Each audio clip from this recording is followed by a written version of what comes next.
Hello दोस्तों, कैसे हैं आप लोग। हम लोग देख रहे हैं भारतीय न्याय संहिता 2023 और आज का हमारा टॉपिक है कॉमन ऑब्जेक्ट, जो कि सेक्शन 190 ऑफ भारतीय न्याय संहिता में दिया गया है। तो चलिए सबसे पहले स्टार्ट करेंगे इंट्रोडक्शन से। ठीक है।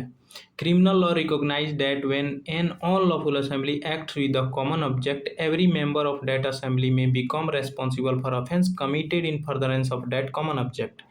जैसे कोई भी कॉमन ऑब्जेक्ट से कोई कार्य किया जा रहा है और वो लॉ द्वारा फॉरबिड किया गया है, मतलब लॉ द्वारा उस पर प्रतिबंध लगाया गया है, उसे कानून में अवैध बताया गया है और वो जितने लोग उस ऑब्जेक्ट से, कॉमन ऑब्जेक्ट से वो कार्य करेंगे, सब लोग लाइबल होंगे। ठीक है।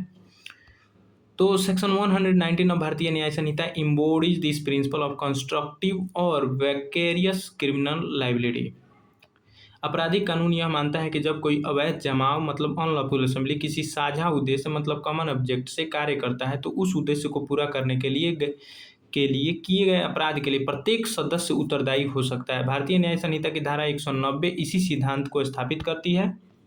ठीक है।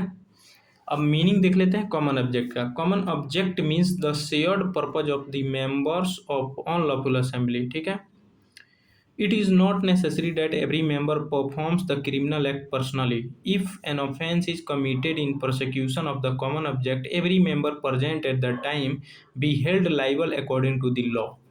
कहने का मतलब ये है कि कोई पहरा दे रहा था और कोई सेंध मार रहा था, कोई जाके चुरा के लाया, कोई निगरानी कर रहा था, मतलब दूर बैठ के कैमरे से, दूरबीन से या किसी और चीज़ से। ठीक है। तो ये सारे लोग एक ही काम को अंजाम देने के लिए गए थे, कॉमन ऑब्जेक्ट था उन लोगों का, तो वो सारे लोग उसके लिए लाइबल होंगे जो अपराध कर रहे हैं। ठीक है। कॉमन ऑब्जेक्ट से आशय उस सामान्य उद्देश्य है जिसके लिए अवैध जमाव के सदस्य एकत्र हुए हैं। यह आवश्यक नहीं कि प्रत्येक सदस्य स्वयं अपराध करे। यदि अपराध साझा उद्देश्य की पूर्ति में किया गया है तो उस समय उपस्थित प्रत्येक सदस्य कानून के अनुसार उत्तरदायी हो सकता है। अब आ जाइए कुछ, अब इसके स्टैट्यूटरी प्रोविजन देख लेते हैं। सेक्शन 119 में ये दिया गया है और उसका जो क्या बोलते हैं हेडिंग है, वो कहता है every member of unlawful assembly guilty of offence committed in prosecution of common object. ठीक है। ये हेडिंग है, हम बेयर एक्ट से देख के बोल रहे थे और उसमें ये लिखा हुआ है कि if an offence is committed if an offence is committed by any member of an unlawful assembly in prosecution of the common object of that assembly, or an offence which the members knew was likely to be committed, every member of that assembly present at that time is guilty of that offence। ठीक है। ये direct हम bare act से ही ये उठाए हुए हैं। ठीक है, अलग से नहीं। उसका हिंदी यहाँ की धारा 190 भारतीय संहिता 2023, भारतीय न्याय संहिता की धारा 190 ये कहता है कि यदि अवैध जमाव का कोई सदस्य उस जमाव के साझा उद्देश्य को पूरा करने के लिए या ऐसा अपराध जिसे सदस्य होने की स्थिति में होने की संभावना जानते थे कोई अपराध करता है, तो उस समय उपस्थित प्रत्येक सदस्य उस अपराध का दोषी माना जा सकता है। अब इसके इसेंशियल्स क्या हैं तो इसेंशियल्स देख लेते हैं कि there must be unlawful assembly, वो अनलॉफुल असेंबली होनी चाहिए, मतलब 5 या 5 से ज़्यादा लोग इसमें होने अनिवार्य है। 190 में तभी आप अपराध हो पाएगा जब उसमें अनलॉफुल असेंबली हो, मतलब 5 या 5 से ज़्यादा लोग। ठीक, क्योंकि हम लोगों ने 189 में पढ़ा था कि असेंबली ऑफ 5 और मोर पर्सन। ठीक है, तो 5 या 5 से ज़्यादा लोग। दूसरा है कि assembly must be consist of 5 और मोर पर्सन, तो वो तो बात है ही। There must be a common object, common object होना चाहिए। An offence must be committed in prosecution of that common object, उसी कॉमन ऑब्जेक्ट से वो कार्य होना चाहिए। ठीक है। और one likely to be committed, और ऐसा व्यतीत हो कि वो होगा ही होगा। ठीक है, लाइकली टू बी कमिटेड।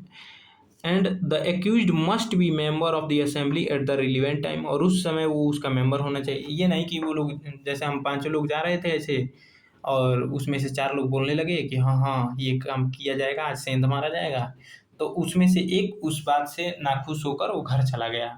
अब जब ये चारों लोग पकड़े गए तो उसका भी नाम लेने लगे कि वो भी मेरे साथ था। तो ऐसा नहीं है, क्योंकि उस टाइम वो रिलीवेंट टाइम वो नहीं था, वो असेंबली को छोड़ चुका था। ठीक है, तो उसके लिए लाइबल नहीं होगा। ठीक है, तो यहाँ हिंदी आप लोग देख सकते हैं। अब इलस्ट्रेशन देख लेते हैं। 5 person gathered to forcibly occupy a piece of land. During the incident, one member assault the owner to achieve that common object. If the assault was committed in prosecution of the common object, all member may be liable under section 190। ठीक। 5 व्यक्ति किसी भूमि पर जबरन कब्जा करने के लिए एकत्र होते हैं। घटना के दौरान एक सदस्य मालिक पर हमला कर देता है। यदि हमला साझा उद्देश्य की पूर्ति के लिए किया गया था तो धारा 190 के अंतर्गत सभी सदस्य उत्तरदायी हो सकते हैं। ठीक है। एग्जाम्पल देख लेते हैं। 6 person assemble to damage a shop. 1 person breaks the shutter while the other support the act. All members may incur liability if the act was done in prosecution of common object। ठीक। 6 व्यक्ति एक दुकान को नुकसान पहुंचाने के उद्देश्य से इकट्ठा होते हैं। एक व्यक्ति शटर तोड़ता है और अन्य उसका साथ देते हैं। यदि यह कार्य साझा उद्देश्य की पूर्ति के लिए किया गया है तो सभी उत्तरदायी हो सकते हैं। ठीक है। दूसरा है a peaceful protest of 5 person without any unlawful object is not covered under section 190 merely because 5 person are present। यदि 5 व्यक्ति या 5 से ज़्यादा व्यक्ति शांति और पूर्ण और वैध उद्देश्य से एकत्र हुए हैं तो केवल 5 लोगों की उपस्थिति से धारा 190 लागू नहीं होती है। डिफरेंस देख लेते हैं। कॉमन इंटेंशन और कॉमन ऑब्जेक्ट में डिफरेंस तो पीछे भी हम लोग देख चुके थे कि कॉमन इंटेंशन जो है 3 के 5 में है और कॉमन ऑब्जेक्ट 190 में दिया गया है। ठीक है। और कॉमन इंटेंशन जो है require share intention and participation. ठीक है। Common object requires N unlawful assembly with common object. Unlawful assembly common object के साथ हो तो कॉमन ऑब्जेक्ट होता है। ठीक है। कॉमन इंटेंशन कैन अप्लाई 2 और मोर पर्सन। ठीक है। 2 या 2 से अधिक लोगों पे कॉमन इंटेंशन अप्लाई हो जाता है, लेकिन कॉमन ऑब्जेक्ट अप्लाई होने के लिए कम से कम 5 लोग होने जरूरी हैं। 5 और मोर पर्सन का होना जरूरी है। ठीक है। हिंदी आप लोग यहाँ देख सकते हैं। और केस भी हम लोग डिस्कस किए थे, नहीं ये वाला तो केस डिस्कस ही किए थे। ठीक है। कॉमन ऑब्जेक्ट घटना के समय भी विकसित हो सकता है, लालजी वाला केस।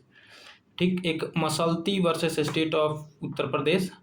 इसमें supreme court observe that membership of unlawful assembly and existence of a common object are crucial for fastening liability under the corresponding provision. ठीक। उच्चतम न्यायालय ने कहा कि अवैध जमाव की सदस्यता तथा साझा उद्देश्य का सिद्ध होना इस प्रकार के संयुक्त दायित्व के लिए अत्यंत महत्वपूर्ण है। ठीक है। कंक्लूजन। सेक्शन 119 of भारतीय न्याय संहिता strengthens the principle of group liability by making every member of unlawful assembly responsible for offence committed in prosecution of its common object subject to the facts evidence of each case। ठीक है। मतलब कि परिस्थितियों और साक्ष्यों के आधार पर उस समय उपस्थित अन्य सदस्य भी उत्तरदायी हो सकते हैं। So thanks for watching. मिलते हैं नेक्स्ट वीडियो में किसी नेक्स्ट टॉपिक के साथ। मेरा वीडियो ये कैसा लगा आपको कमेंट में ज़रूर बताइएगा। So thanks for watching. मिलते हैं नेक्स्ट वीडियो में किसी नेक्स्ट टॉपिक के साथ।